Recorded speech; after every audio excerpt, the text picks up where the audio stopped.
you. My name is Teresa Macias, and I teach at the School of Social Work at York University.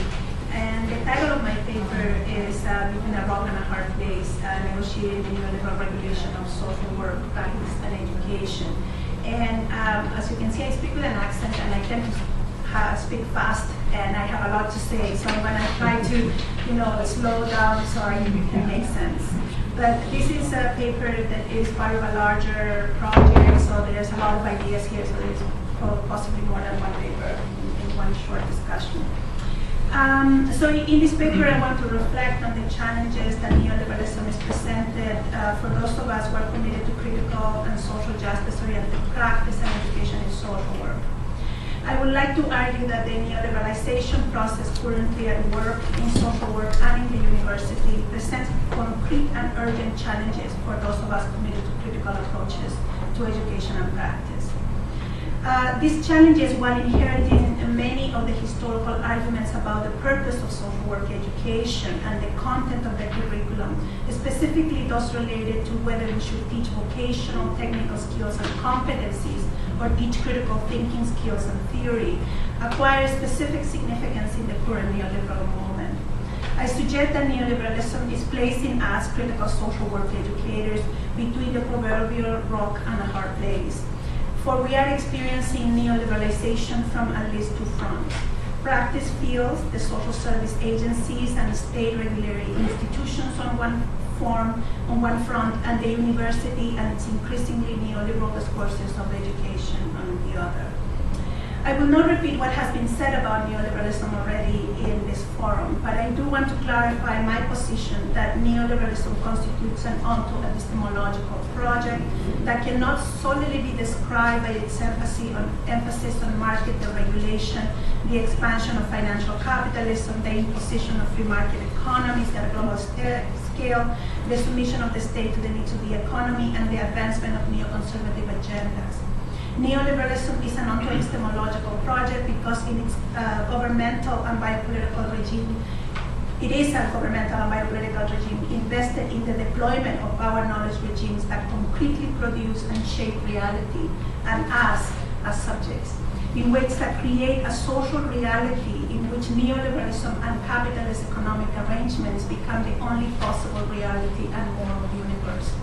As an onto-epistemological project, neoliberalism is not simply regulating our work as educators and as social workers, or even social work as a profession, but rather it is shaping us as a specific kind of subjects, squeezing us into neoliberal subjectivity molds that are becoming harder, though I would argue urgently necessary to resist. So I would like to say something about what I mean by critical social work, because this is where I find a theoretical framework that allows me to kind of mount a critique of neoliberalism. But I would also like to say that obviously it's very difficult to discuss the full scope of what critical social work is in just 15 minutes. Critical social work is an umbrella term that groups a number of theoretical positions that share a commitment to unpacking the social power relations that shape and determine the conditions confronting the people social workers encounter. Critical social work approaches range from structural analysis of how social structures such as race, gender, and economic marginalization influence the living conditions of vulnerable populations, to approaches that attempt to uncover and make visible the social function of social work as a power device responsible for the management, discipline, and surveillance of vulnerable, marginalized, and oppressed populations. Critical social work remains committed to anti-racist, anti-colonial, class-conscious, feminist, anti-heteronormative, critical disability, etc. theoretical approaches and models of practice, as well as to a critical self-reflective ethics, broadly defined, that constantly interrogate the social position of social workers and their role in the lives of vulnerable people. So if taking that theoretical position, I want to begin by turning our gaze to what I call the rock that we are against which we are being squeezed. As I indicated earlier, critical social work has come under attack on the one side from the increasingly neoliberalized social service institutions. These challenges constitute the rocky side of the rock and hard place in the title of my paper. While social workers have historically been implicated in the regulation of marginalized populations, neoliberalism is concretely shaping not only this regulatory work and the practice setting in which social workers operate, but also the very subjectivity of social workers and the professional identity of social work. Neoliberalism shapes service provision through, among other practice, the privatization of care, corporatization and commodification of services, structures of cost and profitability, and the transformation of welfare into workfare. Social workers have to function within diminishing social supports and are regulated through discourses that reconstitute the welfare state as excessively costly both economically and socially. They practice in the context of social policies that increasingly valorize human action almost exclusively through discourses of productivity and individual responsibility and autonomy. Under these conditions, social work becomes not simply a social institution required to negotiate a neoliberal regime. Rather, it is itself shaped as neoliberal through, for example, the submission of practice to managerial policies, corporate discourses of cost efficiency, and evidence-based models that intimately regulate helping relationships. Neoliberalism is undermining critical social work through social policy and organizational practices that pervasively shape what social work practice is, as well as what it is expected of social work education. This undermining is observable, for example, in the recently instituted entry-level competency profile for social workers in Canada, developed and imposed by the Canadian Council of Social Work Regulators, a federal agency in charge of the registration of social workers in the country. Without input from the schools, in fact, the Canadian Association for Social Work Education actively advocated against its development. The profile summarizes the skills and competencies that social workers in Canada should demonstrate in order to qualify for registration in the professional colleges and for practice in any of the provinces.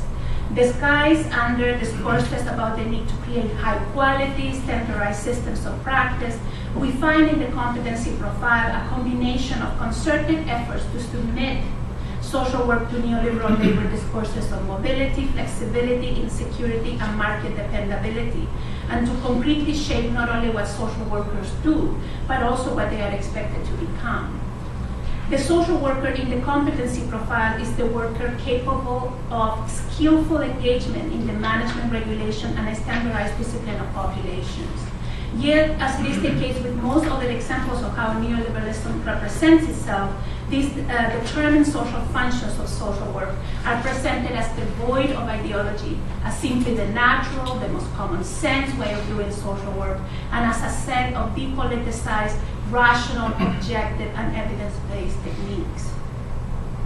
The competency profile constitutes one point in an ongoing process through which neoliberalism is shaping practice and education. The language of standardization, competencies, and the neoliberal production of labor becomes also evident in recent communication between service agencies and schools of social work, in which agencies attempt to shape, at times in quite successful ways, what we teach. For example, last year, the Alberta Health Authority issued a communique to schools of social work, stating that in order for our graduates to do practicum and be employed by their institutions, they needed to demonstrate that they possess specific practice skills related to standardized assessment and institutional reporting practices in case of patient abuse. We were explicitly instructed to review and modify our curriculum to address their expectations and demands if we expected our students to be considered for employment.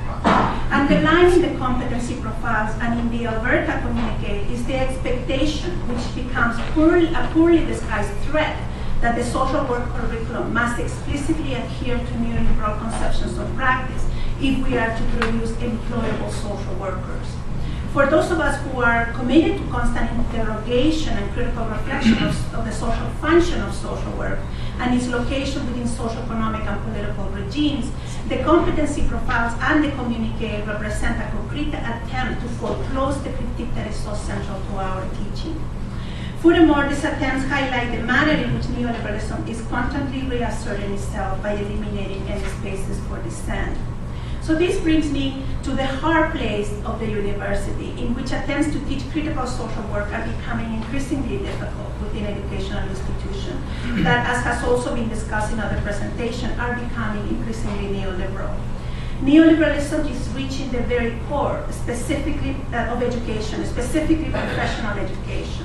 On the one hand, neoliberalism results in the concrete structural and managerial conditions in the university, such as, for example, the proletarization of education through increased numbers of sessional instructors who labor for low pay and under insecure working conditions. These material and structural conditions are combined with an increased emphasis on profit and the corporatization of university that require departments to increase registration while confronting budget restrictions and reductions, and implement auditing techniques and funding formulas that are dependent on economic impact. I think many of us have become familiar with tools such as the Academic and Administrative Program Review that are being implemented by several universities in Canada. Informed by the U.S. Dickinson approach, these programs review are founded on the notion that periods of scarcity and austerity offer perfect opportunity for focusing and prioritizing funding in educational programs. These programs review and prioritization models neatly fit with other insidious and less evident shifts in educational and institutional language. For example, I recently learned that this program self-study, the schools of social work, performed every 4 years to figure out, how we're doing in the program, have been renamed the Quality Assurance Framework. And that our receptionist job title has been changed to Client Service Representative. Now, these changes may seem harmless and rather banal, but together and in concert with the larger shifts I have mentioned, contribute to the deployment of a neoliberal lexicon that completely shapes the institution and produce those who labor within it. The alignment of the university with neoliberal governmentality serves to sacrifice social justice interests, override democratic agendas, and regulate institutional curiosity in favor of producing education as totally dependent on market relations.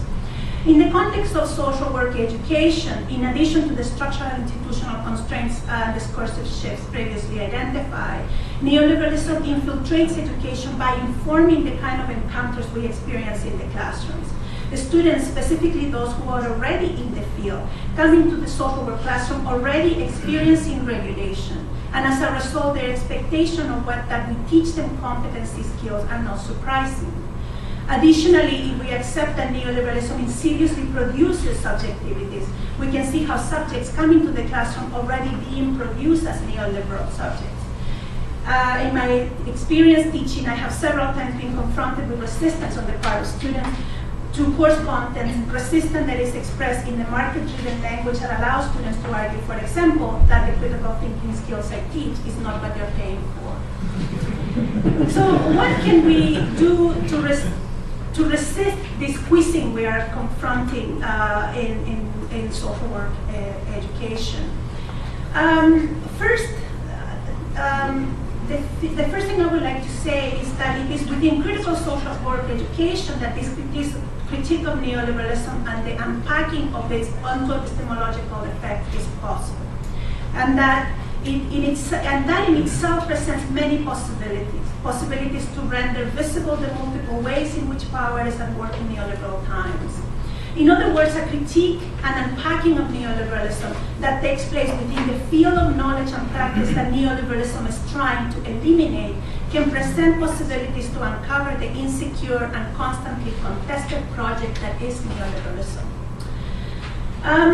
Secondly, if we accept that neoliberalism is an onto-epistemological project, we can come to terms with the fact that resistance requires that we create spaces in the classroom and the university for political conscious exercises in reimagination of ourselves and the world.